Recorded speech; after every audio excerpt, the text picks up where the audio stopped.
Hi guys, good morning at good afternoon sa Pilipinas. Ngayon ay nandito ako sa Saudi Arabia. So ngayon nandito ako sa kitchen ng aking madam. So tayo po ay magluluto ng Bicol Express dito sa Saudi Arabia. Yan. So blessed ako sa amo ko dahil kahit na anong lutuin ko dito sa kusina niya ay kinakain nila silang mag-iina. So ngayon ay may bisita kami. At wala naman silang reklamo sa pagluluto ko. So, sabi nila ay masarap daw. Yun. Thanks God. Dahil araw-araw mo kong tinutulungan. So, yun guys. Samahan nyo kong magluto. At trinay ko lang mag-video dito sa reel. Itatry lang natin na mag-post ng video. So, yun. Magluto na tayo. Guys, naghanda ako ng onion, ginger and garlic, at yung sili dito ay wala yung siling pansigang sa atin sa Pilipinas. So meron ako ritong bell pepper yellow and green, at meron ding talong. Ayan yung eggplant nila dito, may green, at itong malaking ayan ang ating ihahalo. At ito yung ating chicken, pinabad ko pa dahil freezer siya. So mamaya ikakat natin ng small.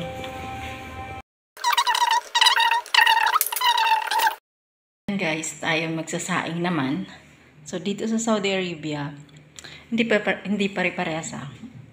Nagpapakulo ako ng tubig. Lalagyan ko ng bay leaf, yung laurel at cardamom, at yung cinnamon stick at salt. Ayan, so yun, pakukuluin natin yan at lalagyan natin ng oil na olive oil. So yan, linagyan ko siya ng olive oil. So pag ganyan kukulo na siya, ilalagay natin yung rice. Yung rice dito ay binabad ko na. Ayan, binabad ko siya. Yung tubig nito, iniipon ko. Para naman sa aking buhok.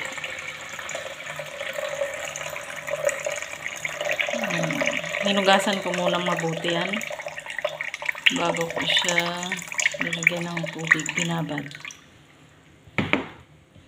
Ito naman tubig na to ay para sa aking buhok. So ayan na, linagay ko na yung rice natin. Sayaan lang natin siyang kumulo dyan. At pag kumulo na, tatakpan natin hanggang sa ay maluto ang ating rice. So dito naman sa ating ulam, ayan na yung eggplant. So ayan, hiniwa-hiwa ko na at binabad ko sa tubig. At ito na yung ating chicken na nahiwa ko na rin. So, let's start to make it.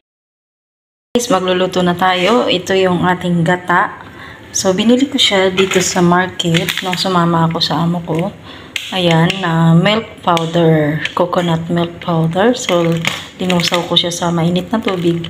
Yung iba, directly na linalagay na to sa linuluto nilang ginataan.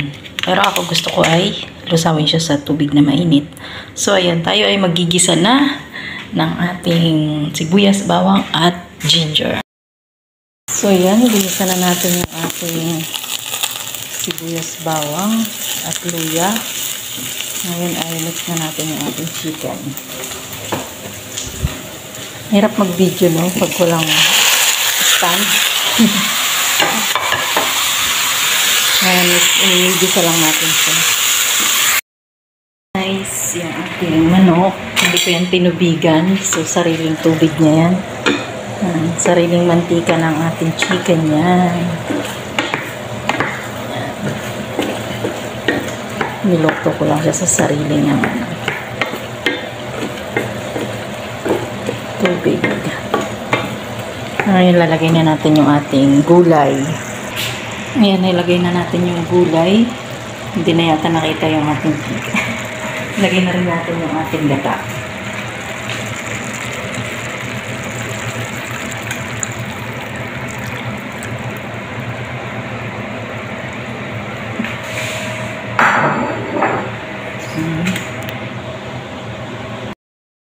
So, ayan na guys yung ating Bicol Express. Ayan, ang sarap. Kulo-kulo. So, yan, ready na yan. Ready na siya. Tignan natin.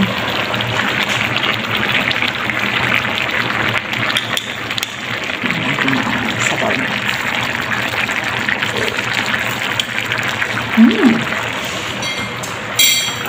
Ang sarap. Ang sarap niya, guys.